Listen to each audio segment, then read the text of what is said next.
Hi,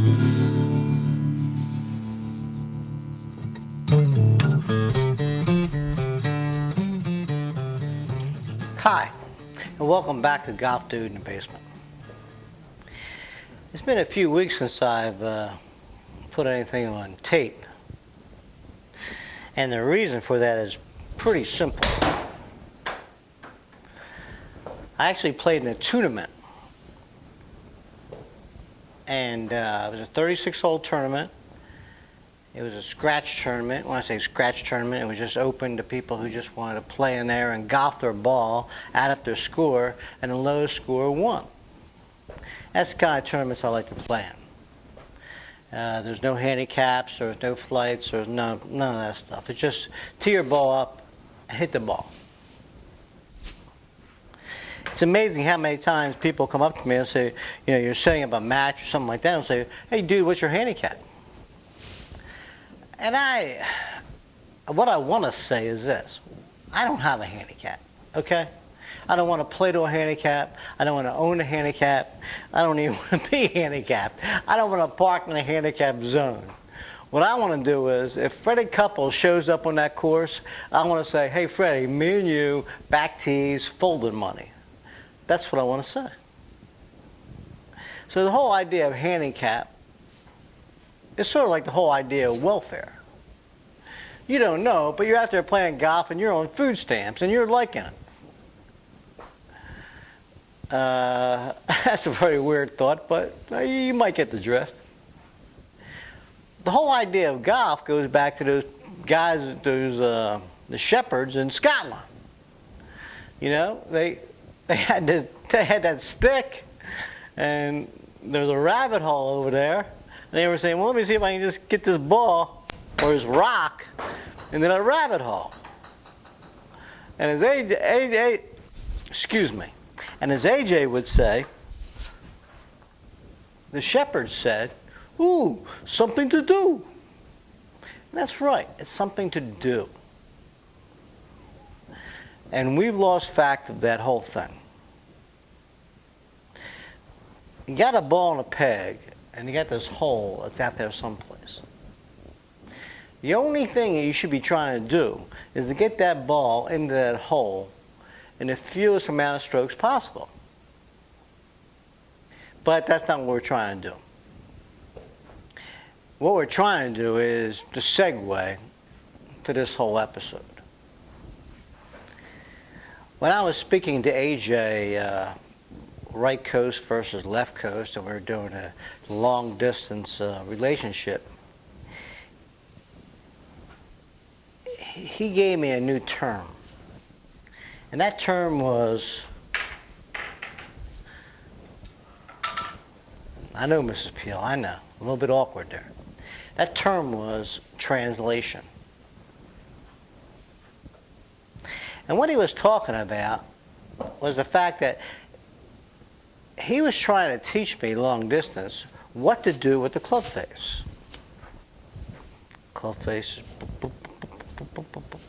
He was trying to teach me what to do with that thing. And after a while, I heard him. I understood him.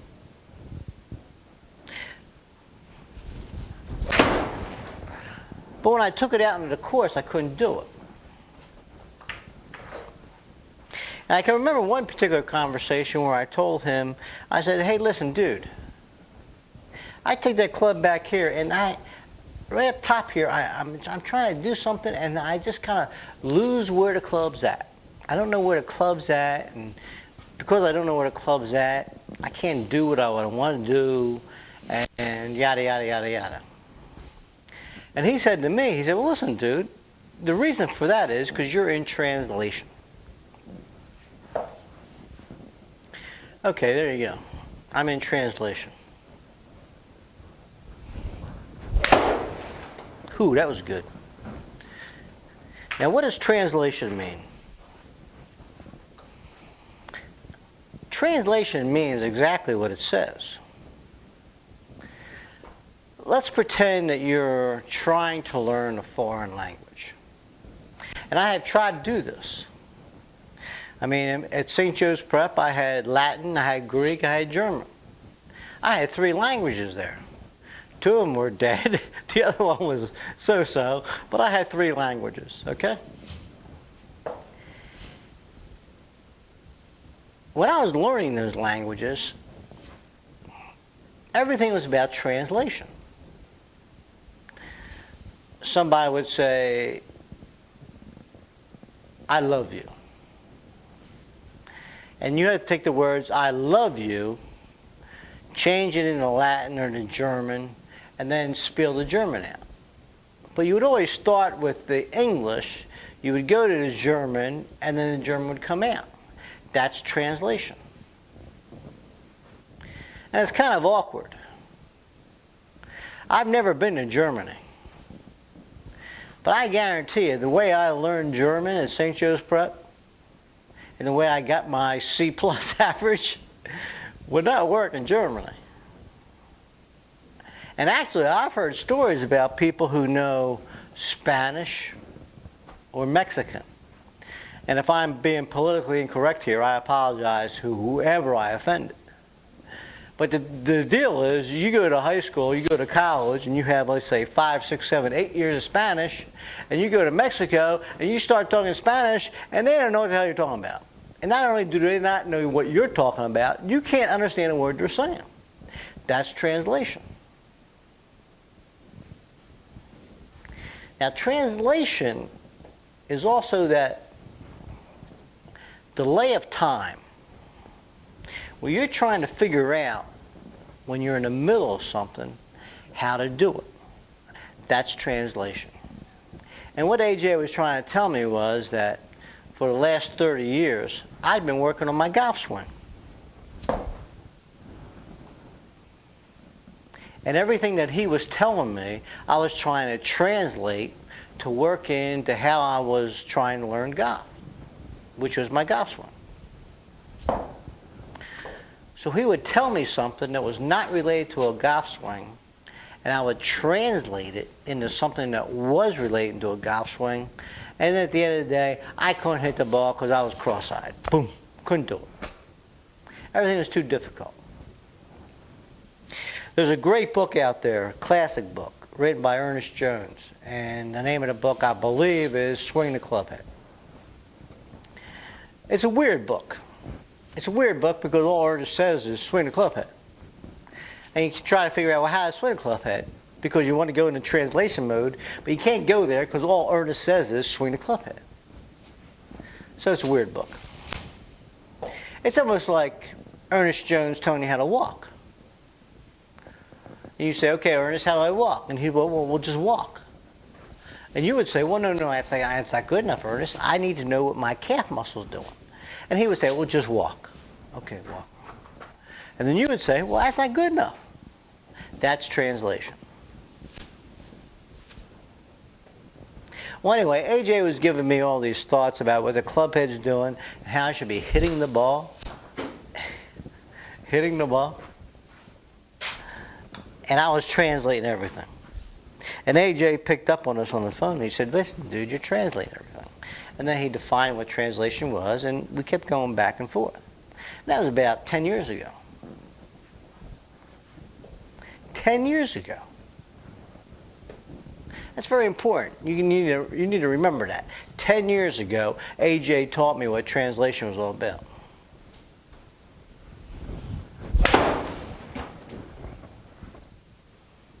Well, anyway, I played in this tournament a few weeks ago. And since this is the no bullshit zone, and I promised you that this would be the no bullshit zone, it was a 36-hole tournament, and I sucked. I mean, I'll tell you, I was horrible. And I got down to the city this tournament was going to be in, which is in Southwest Virginia. It's a place called Roanoke. And I had an opportunity to play that Friday with some friends. And I hadn't played a lot of golf. I've hit a lot of golf balls in the basement, but I have not played a lot of golf. And when I got out there to the golf course, things are different. And they always are different. Because for some reason, it's very difficult to take what I'm doing here out to the golf course. And the reason it's difficult for me to take what I'm doing here out to the golf course is translation. That's it, translation. Well, anyway, I'm playing Friday, and I'm playing halfway decent.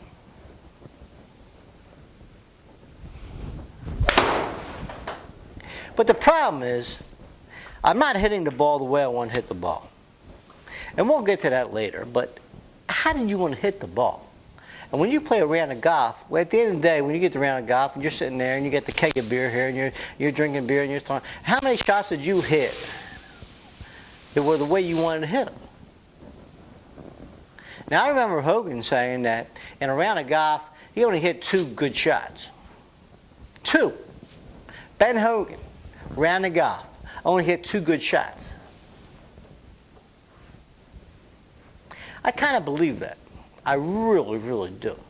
Because in a round of golf, I can shoot 75, and I'm telling you what right now, I might not hit one really good golf shot. Maybe one.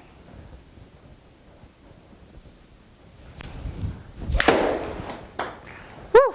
Baby, then no. That's good. Well, anyway, I played in this tournament, and the first round, I sucked. I felt good, but I sucked. And I shot an 84. Now listen, I'm not proud to stand here before you guys and tell you that I shot 84, but the fact of the matter is, this is a journey. You know, I promised you a journey, and I'm not at the end point of the journey. I'm still at the beginning, and I'm just notching my way to the end point, okay?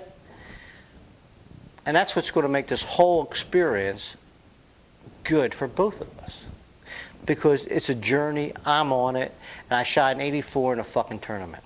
And I'm sorry I said that, but that's the truth. 84. I can't believe I shot 84. Well, anyway.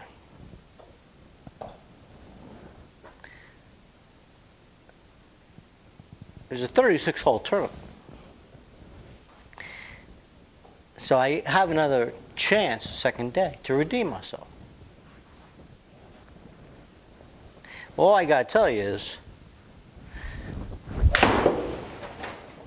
as far as the accounting system goes and the numbers go and what's going on, the 84 on the first day, that was the highlight. The second day was even worse. But the second day was better because I was trying to figure out why I was not doing the Toski.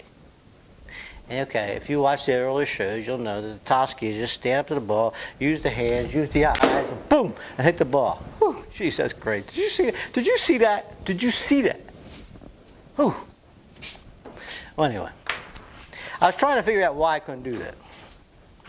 Now, very seldom in a round of golf, or even for that matter in a tournament, I stop to smell the roses and see exactly what's going on. And I don't know the reason for that other than the fact that you're in competition, the adrenaline is flowing, you go into translation mode, everything is just screwed up. Can't figure it out. Well, anyway, second round. And we're in the back nine, and I'm just trying to hit a perfect golf shot. That's what I'm trying to do. I'm not trying to play the hole. I'm not trying to shoot 67. I'm not trying to do this. I'm just trying to hit a perfect golf shot. I'm trying to figure out how I want to hit that ball. And it's very tough to do because as soon as I stand over the ball, everything is outcome related, and I gotta do something else. Well, we get to this par 4. It's a very short par 4. Let's call it 330, 340 yards. But it's a 90-degree dogleg left. Now, the first day, I had taken out my 2 hybrid, and there's a bunker right on the corner. And I hit a draw right over that bunker to about 100 yards of the green. And it was a halfway decent shot, but it was not a good shot. It was definitely not a great shot. It was just a shot, you know. I mean, I think I hit a little bit on the heel of the club or something. It didn't feel good, but it went where I was looking, you know. I had an opportunity to pose. Went over a bunker, drew a little bit. You know, people say, oh, good shot, good shot. You know, come on, give me a break. The second day up there, I decided to hit the bag. Bag. Alright? I didn't want to draw the ball around the corner. I didn't want to hit the trap. All I wanted to do is I wanted to be able to step up there and do that. And the reason I wanted to do that was pretty simple. It was simple, but it was profound. And the reason it was profound was because I hadn't done that. I hadn't done that. I played 45 holes. I hadn't done that yet. I hadn't stepped up to the ball and said, okay, ball, you're the bag, and I'm hitting you. Hadn't done that yet. Incoming. Anyway. I stood up to the ball, and I told myself, okay, well, listen, shot 84 the first day. Second day, not looking too good. Why don't you just try to hit the ball or hit the bag? So I stood up to it, and all I wanted to do was kind of like that. I couldn't do it, though. I hit the ball, and it was very, very high off the club head. And it went straight. It had a little draw onto it, and it went through the fairway because it was dog leg 90 degrees. But you know, as far as the golf was going, it didn't hurt me any. But the fact of the matter was, I did not hit the bag.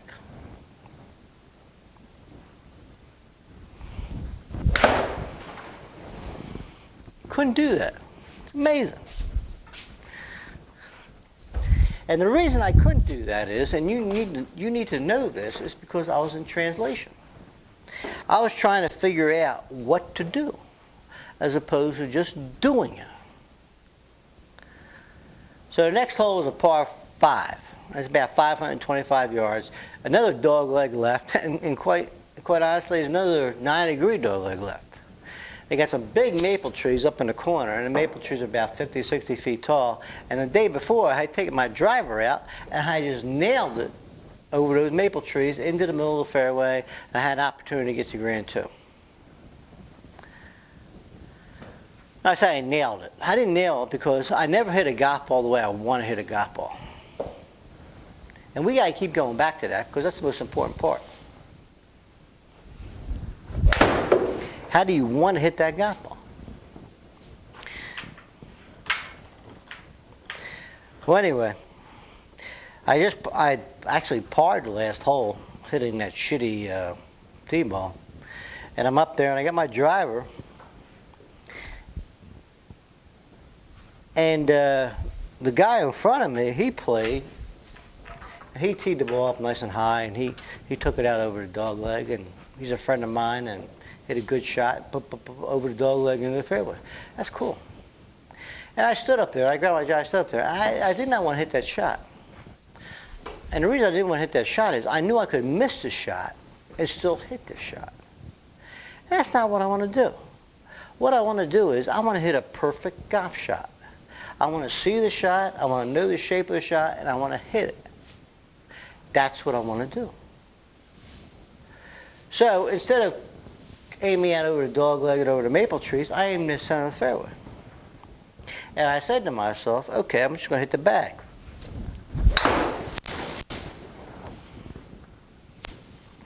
Could not do it. I tried doing it. I thought I moved that way, but it didn't work. Unbelievable, it didn't work. And the reason it didn't work is because I'm stuck in translation. Simple as that. Translation. You know, Ernest Jones. Going back to Ernest Jones' book, there's a section in the book there where he talks about a caterpillar and a poem or a limerick or something like that. And the caterpillar's walking down the road. Caterpillar's got 1,000 feet. Then all of a sudden, one set of feet asks the other set of feet, well, how are you doing that? And next thing you know, the caterpillar trips over itself and it dies. It gets squished by a tractor. That's translation. Now I'm playing this tournament, and I want to play this tournament so well because I want to be able to come back here and talk to you dudes and tell you what a hero I am. But I wasn't able to do it. And the reason I wasn't able to do it was because I did not hit the golf ball the way I wanted to hit the golf ball. The way I hit the golf ball was translation.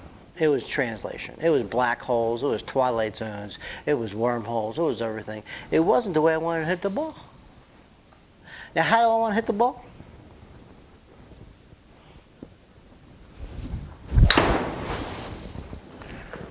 That's pretty close.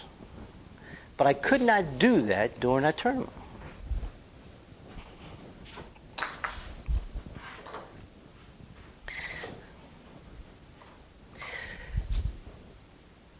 Everybody out there who's listening to this and who's watching this, you're in some form of translation, and you have to get out of it. And the reason you're in translation is because the whole golf industry has told you that's how you have to learn how to play golf. You have to translate it. You have to learn this move and be able to do it. You have to learn that move. You have to figure it out. You have to do this thing. It's just too much information. This is not how you learn how to do everything else in your life. You've got to understand that, and you've got to believe it. You've learned a million different things in your lifetime without translating. The first time you walked to your parents, okay, you figured it out, boom, and you fell on your ass. What was your first reaction? Your first reaction was to get up and to walk further, to get to your parents' arms. That's it. There's no translation. And you're trying to translate this ad infinitum. So stop translating. And next time you walk up to a golf ball and you try to figure out how to hit it, you're in translation. And you have to understand that. The mode that you have to get into is the how do I want to hit this golf ball? How do I want to hit it? That was the Hogan quotation. Ben Hogan said, I love playing golf the way I want to play golf, and I love practicing the way I want to practice. What in the world do you think he was talking about? He wasn't talking about being in a certain spot in the fairway, and he wasn't talking about being in a certain spot in the practice range. He was talking about hitting the ball the way he wanted to hit it, to play this game. And you're working on something else. You're working on swinging the way you want to swing in hopes that you can hit the ball the way you want to open it, the way you want to hit it. Yeah, I got it. Okay. You got to get rid of translation. I start my journey in golf went to another level when I purchased Mr. Hogan's book, 5 Fundamentals of Golf. And I read that book 10,000 times. Okay? I mean, you know, and you got the sheet of glass and all that stuff, and you got the stands, and you know, he says he wants his feet square and not out and stuff like that. And you get all that stuff. 5 years I tried to swing that way. 5 years. Try to swing that way. Now after that, and when I got really good at golf, I decided, well, if the Hogan model worked for me, I'm going to try the Freddie Couples model. Because there was something about the Freddie Couples model that really turned me on. I mean, Freddie Couples, I mean, he just stands up there, you know, like,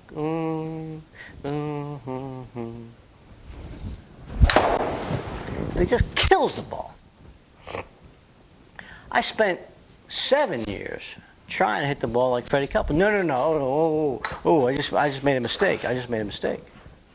I spent 7 years trying to swing the club like Freddie Couples. And that's the mistake. What I need to do and what you need to do is to try to learn how to hit the ball like Freddie Couples hit the ball. Forget about the swing. Forget about the swing, please. There is no swing. Forget about the swing. If you're working on your swing right now, in fact, forget the if. You are working on your swing right now, forget it. It ain't going to work. Take it from me, okay? I spent a long time trying to swing like Ben Hogan. I spent a longer time trying to swing like Freddie Couples. And it got me nowhere. I will tell you one thing, though. And I may have mentioned this before, but I got this DVD of Bobby Jones, you know, and it's him just, boom, boom, cyber vision hitting the ball. Go out and get that DVD and watch it. And forget how Bobby Jones swings the club, because Bobby Jones swings the club like you can't copy it anyway, so forget about it. But what you want to do is you want to try to hit the ball like Bobby Jones hits the ball.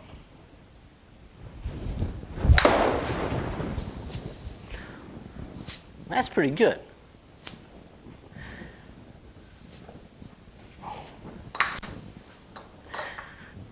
Here's the bottom line of this whole episode. You're working on swinging the club. You're translating something into how you should swing the club. You got to get off that. You got to forget it. You have to dismiss it. You have to throw it out. What you have to work on is hitting the ball. Now, I can hear you out there right now. Come on, dude. Go, give us something more. Give us something more. No. There's no more there. Forget about swinging the club. Forget about swinging like Ben Hogan. Forget about 7, 8 years, 9 years trying to swing like Freddie Couples. Poof. Forget all that stuff. Forget about critiquing Bobby Jones' swing. It's not where it's at. This is the Matrix. I don't even like the Matrix movies, but I was watching something on television the other day, and Lawrence Fishburne was telling Keanu Reeves, this is all make-believe. This is not the real world. Here's the real world. Boom, the real world was nothing. Okay, cool. The whole golf industry is telling you how to swing the golf club. They're wrong. Okay? I love them. I respect them. They're wrong. What you need to do is you need to work on how you can hit this golf ball. Everybody's different. But everybody can hit this golf ball. How do you want to be to hit this golf ball? Okay, last segment right here. It's a very important segment, so pay attention. A few years ago, I was watching something on the Golf Channel, and it was talking about how to stand up to a golf ball, okay? And I may be repeating myself, but that's okay. I'm going to repeat myself because, repetition is very important when it's right. And they were talking about the stance, how to stand up to the golf ball. And this guy was talking about it. And at the end of the day, when he was standing up to the golf ball, he was looking like he was looking for loose change, okay? He was looking for a few dimes, a few quarters, maybe a penny here and there. But he wasn't looking like he could hit a golf ball. So after watching that, I called A.J. up. And I said, hey, dude, how do you stand? What is your theory? Give me some translation on the stance and how I should stand up to the golf ball. Well, as normal, when I asked him a stupid question, there's a pregnant pause there. And there was a pregnant pause on this one. But when the pregnant pause was over, he said to me, he said, dude, I stand up to the golf ball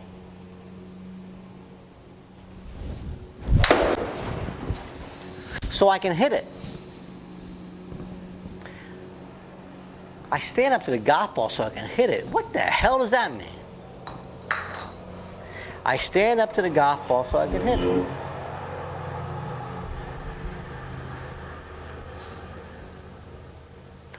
Well, how do you sit when you're driving a car? Well, you don't know that. How do you stand when you're walking? Well, I don't know that. How do you stand when you're running? Don't know that one. How do you stand when you're hitting a tennis ball? Boop. Man, I don't know the answer to that. Never worked on stance. How do you stand when you're in front of your boss and you're trying to explain the decision you made? Well, I don't know. But when it comes to golf, you've got me, and I'm like extremely intelligent, asking AJ, well, how do you stand up to hit the golf ball? What's your stance? What's your theories about stance? Well, his theories about stance is, well, just stand up to the golf ball so you can hit the damn thing.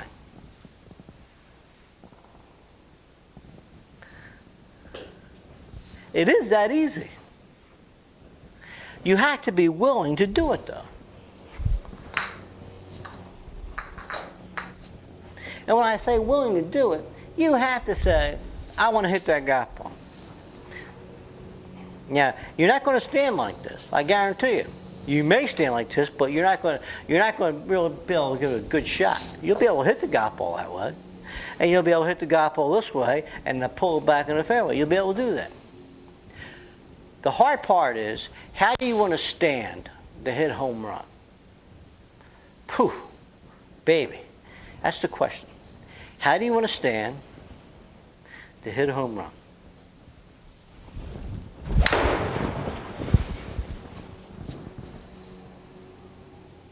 That's the question. Home run.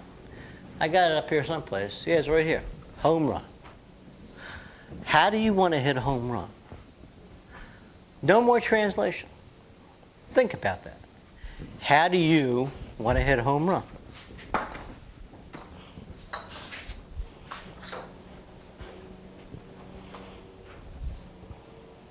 If every shot on a golf course was a home run waiting to happen, how would you hit it?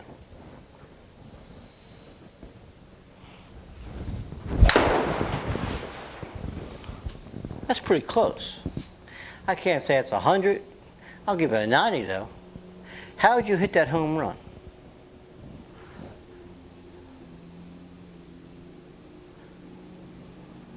Think about what I said today. It may not be as dynamic as other things I've told you, but it's probably closer to the ultimate truth. And as Phil Esterhaus once said, just be careful out there. Giddy up.